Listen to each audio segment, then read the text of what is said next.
All right, today on the show, we're talking Accept. We're talking about the legacy. The legacy even as it continues to today with Mr. Martin Popoff, who's got a new book called Metal Heart, Aiming High with Accept. Before we begin, I'd like to tell everybody out there that Wolf Hoffman, he's got a new album out coming out July 1st on Nuclear Blast. It's called Headbangers Symphony, classical music put to heavy metal. So everybody go pick that up, pre-order it, go get it. Hot album, hot album. It'll help illustrate as well something that is throughout this book, and Wolf often talks about how classical is a big part of heavy metal, and it's also a big part of Accept. So it's a really cool addition to the catalog. No, looking forward to it. As far as the metal voice goes, one of our first guests we had on was, of course, Wolf, when the band reunited with Mark. And all I can say is that they treat us well. They're one of my favorite interviews. Wolf and Gabby are great people. We got great communication, and it was always a pleasure doing an interview with them. So let's go through the whole catalog, Martin.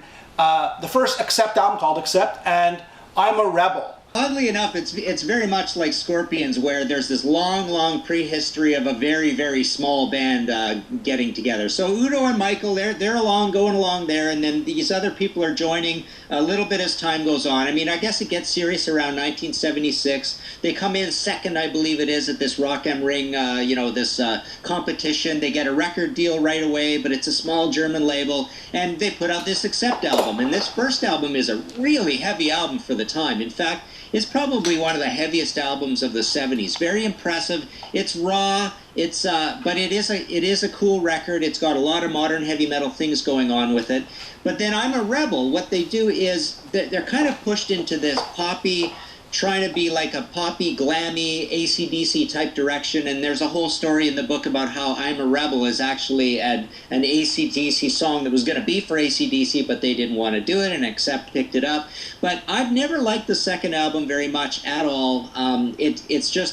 It just sounds like a backwards German band trying to second-guess themselves, whereas the first album is this proud, screaming out of the gates, crazy heavy metal record. Yeah. After that, of course, we had Breaker, the album that they said they broke away from what the demands of the record company to be glammy or poppy or whatever the case may be, and Restless and Wild, two very similar and more successful albums. I mean, Breaker was this massive sort of underground hit for a lot of really deep sort of metalheads who were searching out and finding this stuff. Really solid recording, great heavy metal songs. I'm surprised it actually didn't make more waves than it did at the time. But this, of course, it's a German band. They're kind of isolated. But it's a completely modern, perfect heavy metal album. Almost feels like this is a band out of nowhere that is incredibly professional right away. But then Restless and Wild is if Breaker is like your head is telling you this is a great album, Restless and Wild's more like your heart is telling you this is a great album. It's a little rawer. The songs are better. It's like it's a complicated Judas Priest sort of sound. Fast as a Shark is considered the first thrash song. There's a lot of stuff in the book about how that intro came together, that crazy little folk song intro with the sliding of the needle across the record. But at that point, they were basically just a powerhouse making great music, and that one made a little more waves simply because it did have so much personality, but it also came out in the UK, and they were starting to get some other record deals. For my introduction was the Restless and Wild as well. Completely different level. It's what was happening at the times. You can really, they fit in really. They had their style down. The guitar, they started to see the classical, as Wolf said in previous interviews, the classical guitar starting to play, the orchestration starting to come into play a little bit more, especially on the Princess of the Dawn. Just a great album, some real classics. I think they still play today. For me, that's a must-have of the Accept catalog. And Breaker, like Martin said, Breaker was the one that really solidified and got them pointing in the right direction. And the song itself is a classic. So Martin, tell us about Balls to the Wall. Yeah, I just loved this album when it came out. I got the import version on Lark, late '83 or whenever it was, and I just love what I really like about the album is It's got this uniform smoothness to it. I would argue that maybe it doesn't have edge at all, and that's what I like about it, except it does have edge in the lyrics, and that's a whole story that's talked about in the book, how, you know, Gabby at this point is writing all their lyrics.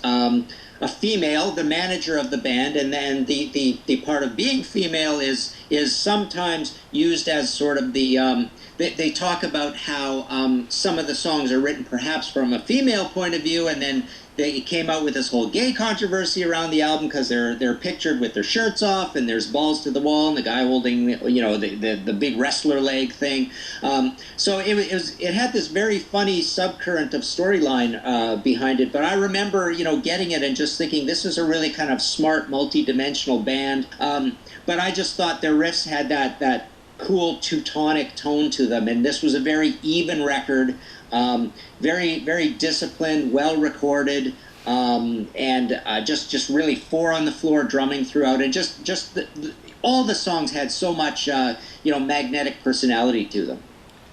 All right, guys, Metal Heart and Russian Roulette. We can group these two together because it's, you know, it's kind of the similar and the same era. I really, really love Metal Heart. I mean, I may even like it more than Balls to the Wall. I mean, it got a lot of abuse at the time because it had some songs that were a little bit poppier, but in fact, as I say in the book and argue in the book, my two favorite songs on it, well, Metal Heart's probably my favorite song on it, the great big classical awesome Wolf song there. But I really love Screamin' for a Love Bite and Midnight Mover. I think they're just great songs, and that poppy direction I thought worked for them. And I also, you know, the guys in the book complain a little bit about how routine and tortuous it was making that album with Dieter Dierks, but I love the production on it. It was just a great production. Russian Roulette, I remember getting it at the time, and my opinion never really changed. I mean, I love Monster Man and Aiming High so much on that album.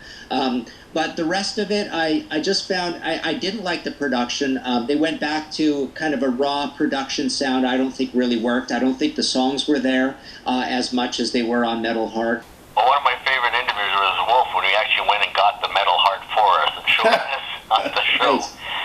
That album for me, like, yeah, there's a lot of poppiness. Dieter Dirks at the producing, and you can see where we thought, you know, at the time, some of the record labels wanted to follow up, get some radio hits, so Screaming for a Love Bite and Midnight Mover, hence, but Wolf said no, that wasn't necessarily the case. I feel Russian Roulette, I like that album a lot. I would group that one more with Animal House from UDO, their first album, which was supposed to be an Accept album. So I see the similarity more between those two than the connection with Metal Heart. So finally, Udo is either thrown out or pushed out or he quits. But I gotta say, Martin, this is probably one of the nicest transition from a member being in a band to going solo, and one of the kindest. I mean, Udo gets fired, I guess, and not only does he get fired, but the band writes an album with him as his first solo album. What happened with Accept and Eat the Heat on the other side? And then with Eat the Heat, they get an American, David Reece. They go through a lot of trials and tribulations to try get the right vocalist. There's a few others mentioned in the book where things don't quite work out. But he comes in, and there's a funny quote where he says, Dieter takes him aside and says, one of us, if this album fails, we're both going to get blamed for it. If it's a success, we're both going to be heroes. And of course it fails.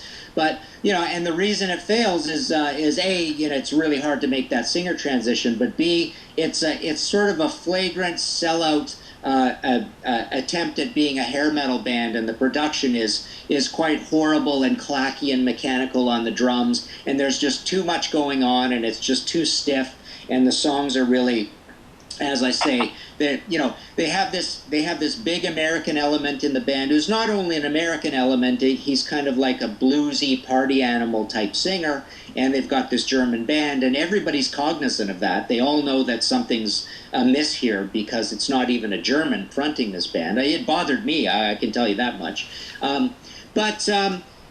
So they make this record, and it basically fails for all those reasons. Objection overruled, Death Row and Predator. Funny time for metal, where nothing is much expected of Accept, and they don't really do much, but they do manage to crank out 3 full-length albums with Udo again. They've never done anything that's bad.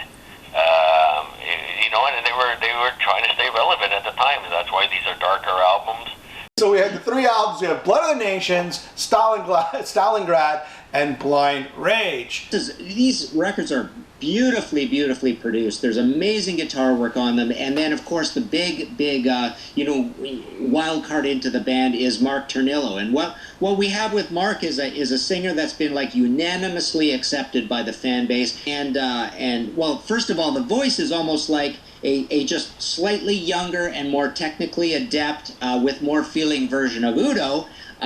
So he's his own man, but there's this link to the past as well. He's a great frontman. He leads that band. He absolutely is the frontman of the band, even though Peter and Wolf do a great job of helping him in that role. But he's up there. I don't know, how old is he? Is he 62 or something like that? Yeah. Shirt off, the whole bit. This is a textbook example of being able to change your lead singer and having it work out perfectly, because the guy's totally accepted as a member of Accept, and testimony of that, they made 3 albums pretty darn quickly.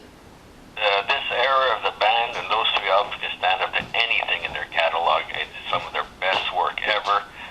Mark is a super nice guy. We had a chance to meet and talk to them for hours. He's an electrician by trade. He's a working man. You can tell he's down to earth, a nicer guy you will not find. And those 3 albums, there's enough on there, enough variance between albums to keep it interesting. The production's phenomenal. The guitar work and bass and the rhythm section, everything. I mean, those are 3 of their strongest back-to-back releases. Well, there you have it. Metal Heart, Aiming High with Accept. Here's the book. Wonderful book. A complete biography, at least. I've never read any other. I don't think there is another Accept book out there. At least I don't know. Alan, can you just hold it up there so everybody can see? Well, the nice thing about this book, which is on Popoff.com, is that me and Alan, we make a bit of a writing cameo in the book, guys are in here. which is fantastic. You guys great for those guys. Yeah, you guys have done a lot to help their careers, that's for sure. Also, again, Wolf Hoffman, he's got a solo album coming out called Headbangers Symphony. You should pick that up, as well as get a copy of Martin's new book. Martin, thanks for being on the show. Alan? Yes. Virtual Alan? I'm on location. On location.